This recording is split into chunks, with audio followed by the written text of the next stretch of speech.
इस वक्त एक गुनाह बहुत तेजी के साथ बढ़ता जा रहा है।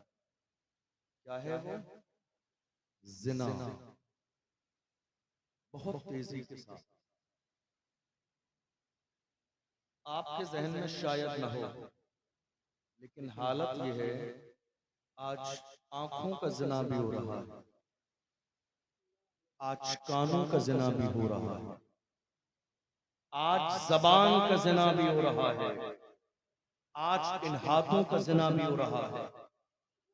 आप कहेंगे हजरत आपने नई बात बताई, हमने कभी नहीं सुना जबान का जिना।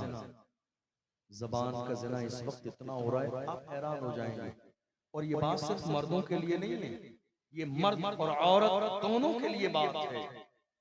थोड़े से जमाने पहले जब रिश्ता होता था बेटी और बेटे का, तो जानते हो हमारे बुजुर्ग पहले दिन जब रिश्ता तय होता था तो कुरान मुकद्दस फूलों से सजा के देते थे, और उनकी नीयत ये होती थी कि पहली चीज रिश्ते में कुरान मुकद्दस दिया जाए, ताकि हमारे बेटे का रिश्ता अल्लाह के कलाम से शुरू हो, बरकत के लिए। आज जमाना बदल गया, अब जब रिश्ता होता है तो पैक करके बाज़ाब्ता मोबाइल फोन दिया जाता है। और मोबाइल फोन आप जानते हैं किस लिए दिया जाता है? सिर्फ ताकि फोन पर बात करने का दरवाजा खुल जाए। लड़के ने 1 लाख रुपए का मोबाइल फोन गिफ्ट के नाम पर दे दिया। न लड़के के वालिदैन को एतराज है, न लड़की के वालिदैन को एतराज है। पूछो जाके किसी मुफ्ती से, जाके पूछो बाबू हुजूर से, हजरत क्या ये बात जायज है कि हमारी बेटी शादी से पहले उस लड़के जिससे रिश्ते की बात चल रही है फोन पर बात करे? जाके देखो, जब तक निकाह न हो जाए दो खानदानों का आपस में रिश्ता है, मगर लड़की और लड़के का आपस में कोई रिश्ता नहीं है। फोन कर सकते हैं? नहीं। बात कर सकते हैं? नहीं। मुलाकात कर सकते हैं? नहीं। पिकनिक पे जा सकते हैं? नहीं। बाज़ाब्ता साथ में खाना खा सकते हैं? नहीं। कोई कितना करीबी हो, हमने तो बाज़ाब्ता सगाई के नाम पर स्टेज पर 2 कुर्सी डाल दी, मजमे को बिठा दिया, खानदान को बुला लिया। लड़का लड़की का हाथ पकड़ के रिंग पहनाता है, लड़की लड़के का हाथ पकड़ के रिंग पहनाती है, और हम रिंग पहनाने के बाद ये सोचते हैं नहीं अब तो इनके लिए बात करना जायज हो गया। तुम पहले ये सोचो, ये जो रिंग पहना रहे हो यही ना जायज हो, हराम है। तुम जरा गौर तो करो, जो मजहब इस्लाम किसी गैर की बेटी की तरफ नजर उठाने की इजाजत न देता हो, वो हाथ पकड़ने की इजाजत कैसे देगा? वो रिंग पहनाने की इजाजत कैसे देगा? दरअसल ये सारी रस्में हमारे घरों में टीवी से आई, सीरियल और ड्रामों से आई। हमारे घर में हमने टीवी खोल के रख दी और ये रस्में बढ़ती चली गई। अब रात के 3 बजे तक हमारा जवान और हमारी जवान बेटी फोन पर किसी गैर महरम से बात कर रही है। जबान का जिना यही है, जबान का जिना यही है कि गैर महरम से बात की जाए, और कानों का जिना यही है कि गैर महरम की आवाज सुनी जाए। आप कहेंगे हजरत आंखों का जिना क्या है? बात यह है, थोड़े से जमाने पहले 1 महीने के लिए इंटरनेट, 1 महीने के लिए 1 GB डेटा हमारे जवानों को दिया जाता था, और वो 30 दिन चल जाता था। दुनिया ने देखा ये जवान तेजी के साथ तबाह बर्बाद नहीं हो रहे हैं। डेटा को बढ़ाकर वहां 1 GB डेटा 1 महीने के लिए दिया जाता था, आज रोजाना 2-3 GB डेटा दिया जाता है। हमारे जवान खुश हैं ऑफर के नाम पर। नहीं मेरे जवानों, ये ऑफर तुम्हारी कामयाबी का नहीं, ये तुम्हें अय्याश बनाने का ऑफर है, तुम्हारी नजरों को खराब करने का ऑफर है। कितने जवान रात के अंधेरे में देख लो अपनी आंखों से जिना के मनाजिर देख रहे हैं, इंटरनेट का गलत इस्तेमाल। मैं ये नहीं कहता हूँ इंटरनेट बुरी चीज है, याद रखना हर चीज का अपना एक अलग इस्तेमाल है, अलग इस्तेमाल है हर चीज का। ये माइक जिस पर मोहम्मद अली फैजी साहब हुजूर की नात पढ़ रहे थे, अगर नात इसी अंदाज में हुजूर की माइक पर पढ़ी जाए तो ये माइक का बोलना रहमत है, लेकिन कोई आके इसी पर गाने गाने लगे तो यही सहमत बन जाएगा। चीज एक ही है, इस्तेमाल अपना अपना है।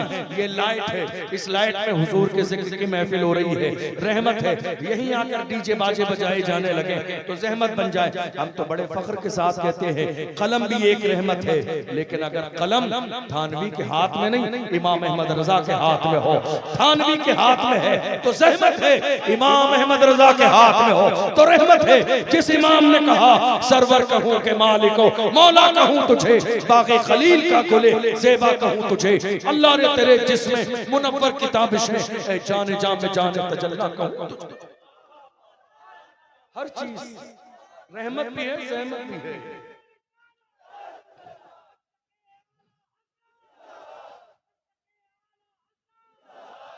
हर चीज रहमत भी है, जहमत भी है। इंटरनेट जहमत इसी एंगल से है, इसी अंदाज में है जहमत इंटरनेट कि हम आंखों से ज़िना कर रहे हैं। आप इतने बच्चे नहीं हैं कि मैं क्या कह रहा हूं आपको समझ में नहीं आ रहा है। इतने नादान नहीं हैं आप, इतने छोटे नहीं हैं आप। हमारे बहुत सारे लोग दूर बैठ के मुस्कुराते रहते हैं, एक दूसरे के कान में कहते रहते हैं देखो हजरत क्या इशारा कर रहे हैं। ये हंसने वाली नहीं रोने वाली बात है। तुमने गौर ही नहीं किया, तुम्हारी जवानी तबाह बर्बाद हो गई। तुमने गौर ही नहीं किया, तुम्हारी नस्ल खत्म होने वाली है। तुमने गौर ही नहीं किया, रात के थोड़े से लम्हे में तुमने अय्याशी की दहलीज पर कदम रख दिया। तुमने जिन आंखों को खराब किया, तुम्हें पता ही नहीं है आंखों की कीमत क्या है। किसी आशिक ने कहा था तुम्हें न देखा तो किस काम की है ये आंखें कि देखने की है सारी बहार आंखों में। एक जवान ने आके कहा हजरत दुआ कर दे, मैं इन आंखों से हुजूर को देखना चाहता हूँ। मैंने कहा दुआ कर दूंगा और मेरे आका नवाजने पे आए तो वहां देर भी नहीं है। उस बारगाह की शान ये है, उस बारगाह का मकाम ये है, वहां फासलों की जियादती से इनायतों में कमी नहीं। कोई दूर रह के उवैस है, कोई पास रह के बिलाल है। मैं दुआ कर दूंगा, मगर मेरे भाई जरा तुम अपनी आंखों के बारे में गौर करो। क्या तुम्हारी आंखें हैं इस काबिल कि जिस आंखों से सुबह से लेकर शाम तक फोन में रील्स देखते हो, जिन आंखों से तुमने जिना के मनाजिर देखे हैं, क्या वो आंखें इस काबिल हैं कि यार का चेहरा देखो। अरे जिन्होंने अपनी आंखों की सफाई की, जाके देखो मिस्र की सरजमीन पर अल्लामा जलालुद्दीन सुयूती ने जिंदगी में बगैर नींद के खुली आंखों से 70 बार मेरे आका का दीदार किया है। पूछो इमाम अहमद रजा से, जब इमाम अहमद रजा हुजूर की बारगाह की तरफ चले थे तो कहा था आने तो या डुबो दो, अब तो तुम्हारी जानिब लंगर तुम्ही पे छोड़े, लंगर की कश्ती तुम्ही पे छोड़ी, लंगर उठा दिए हैं। दूल्हा से इतना कह दो प्यारे सवारी रोको, मुश्किल में है बराती, पुरखार वादिये है। गए हुजूर की बारगाह में और जब दिल ने कहा यार का दीदार हो जाए तो हाथ बांध के कहा उठा दो पर्दा, दिखा दो चेहरा कि नूरे बारी हिजाब में है। जमाना तारीख हो रहा है कि महर कब से नकाब में है। और थोड़ी देर जब दीदार न हुआ तो बस मुर्दा दिल के साथ कहते हैं वो सुए लालाजार फिरते हैं, तेरे दिन है बहार फिरते हैं, जो तेरे दर से यार फिरते हैं, दर बदर यूं ही ख्वार फिरते हैं। आहा कल ऐश तो किए हमने, आज वो बेकरार फिरते हैं। उस गली का गधा हूं मैं जिसमें मांगते ताजदार फिरते हैं। कोई क्यों पूछे तेरी बात रजा, तुझसे कुत्ते हजार फिरते हैं। जब आजिज़ी का लेवल इतना आया तो खुली आंखों से मुस्तफा का दीदार किया है। और जब खुली आंखों से हुजूर का दीदार किया, आंखों से देख लिया, तो देखने के बाद कसम खा के कहा तू जिंदा है वल्लाह, तू जिंदा है वल्लाह, मेरी चश्मे आलम से छुप जा।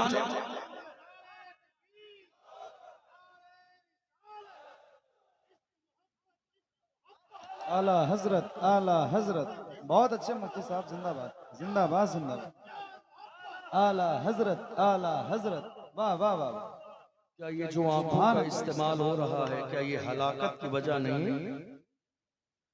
क्या ये जो आंखों का इस्तेमाल, आंखों का इस्तेमाल जो हो रहा है, आंखों का ज़िना, तुम्हें अंदाजा नहीं है? जिस घर में गुनाह होता है वहां रहमतों का नुज़ूल नहीं होता। जिस घर में गुनाह होता है वहां रिश्ते नहीं होते। जिस घर में गुनाह होता है वहां रिज्क में इजाफा नहीं किया जाता है। जिस घर में गुनाह होता है उनकी दुआएं रद्द कर दी जाती हैं, कबूल नहीं की जाती है। आप क्या कह रहे हैं हजरत हाफिज साहब, इमाम साहब, मेरी फुला चीज की शॉप है, मोबाइल की शॉप है, आप ऐसा करें कारोबार चल नहीं रहा है, आप ऐसा करें फजर के बाद 8 बजे मेरी शॉप खुलती है, आप आ जाएं और रोजाना एक पारा मेरी शॉप पर बैठकर पढ़ दिया करें। रोजाना एक पारा 40 दिन तक पढ़ दीजिए। फुला पीर साहब ने बताया 40 दिन तक दुकान पर कुरान पढ़ा जाएगा तो अल्लाह अल्लाह बरकत कहेगा।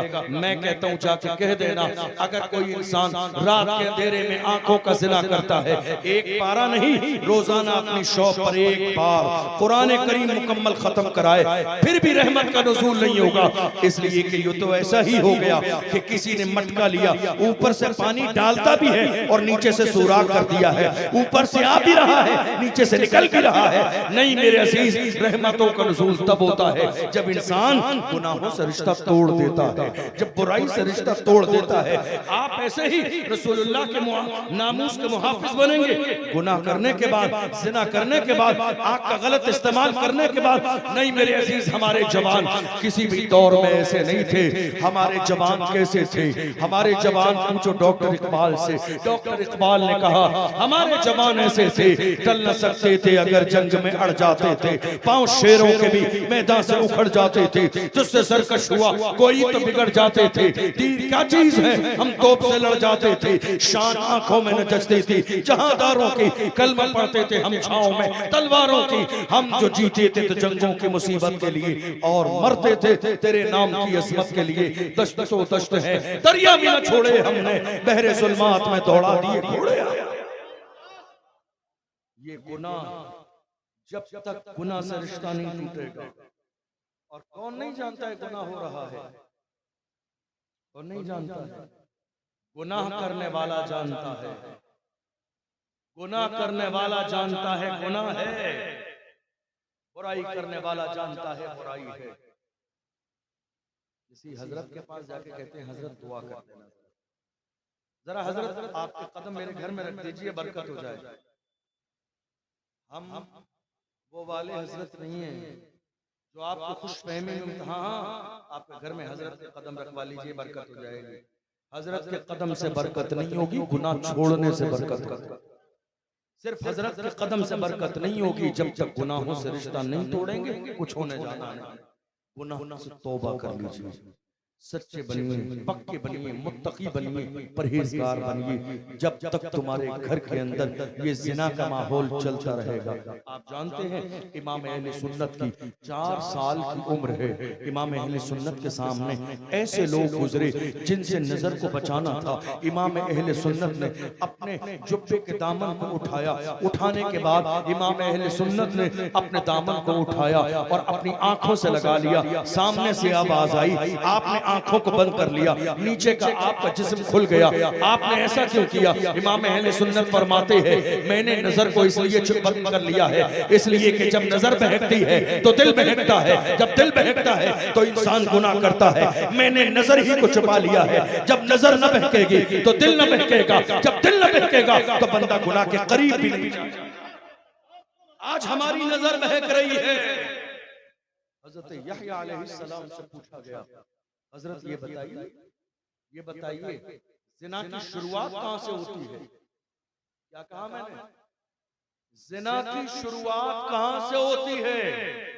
फरमाया आंख से। क्या फरमाया? आंख से।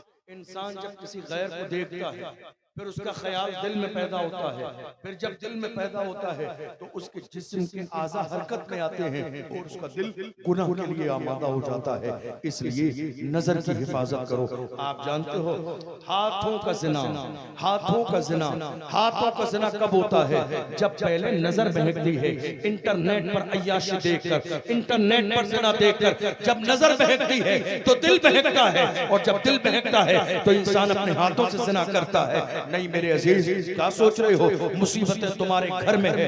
कुरान से पूछो जाकर मुसीबत कहां से आई? तुम्हारे घर के अंदर, तुम्हारे घर की औरत ने, माँ ने, बेटी ने तुम्हारे जहन में ये बात डाल दी मुसीबत है, किसी ने कुछ करा दिया है। नहीं मेरे अजीज, इस अंधविश्वास से बाहर आओ।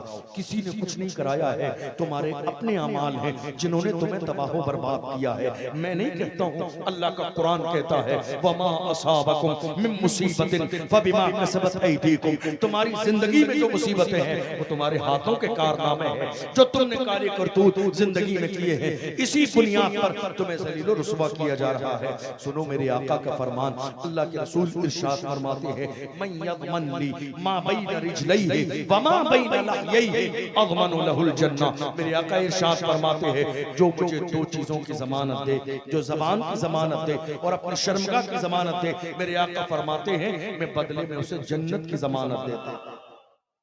जबान की जमानत, जबान का गलत इस्तेमाल नहीं, और शर्मगाह की हिफाजत और जमानत दे कि वो शर्मगाह का गलत इस्तेमाल ना करेगा। मेरे आका ने इरशाद फरमाया मैं उसे बदले में जन्नत की जमानत देता हूँ। क्या मतलब? क्या ये बयान सिर्फ मर्दों के लिए है? नहीं, औरतों के लिए भी है। याद रखिएगा, जरा सा दायरा कायम कीजिए। ऐसा नहीं मामू का लड़का आपके दरवाजे पर आ गया तो वो सीधा आपकी बेटी के बेडरूम में चला जाए, चाचा का बेटा आ गया तो वो सीधा नहीं साहब भाई लगता है रिश्ते में। याद रखो भाई लगता है मगर इससे निकाह भी हो सकता है। ये फर्क क्यों भूल गए? ये चीज तुम्हारे जहन में क्यों नहीं रही? हमारे घर के अंदर जब से इस्लामी मुआशरा खत्म हो गया है, कितनी बेटियों की इज्जत पामाल हो गई, कितने घरों के मिजाज खराब हो गए, कितनी बेटियां बर्बाद हो गई, कितनी बेटियां घर छोड़ के चली गई। क्यों? क्योंकि हम खुद आवारा रहे और हमने इस बात पर परवाह न की कि हमारी बेटियों का मिजाज क्या होगा। बड़ी माफी के साथ ये जुमला कहना जरूरी इसलिए है ताकि आपकी आंख खुल जाए। हमने ये देखा है कितने चाचा के बेटे जिन्हें भाई समझा जाता था, उन्होंने अपने चाचा की बेटी की इज्जत पे हाथ डाल दिया। कितने बेटे ऐसे जो मामू के बेटे समझे जाते थे, उन्होंने जाके बाज़ाब्ता इज्जत पे हाथ डाल दिया। निकाह जहां हो सकता है शैतान बलगला देता है।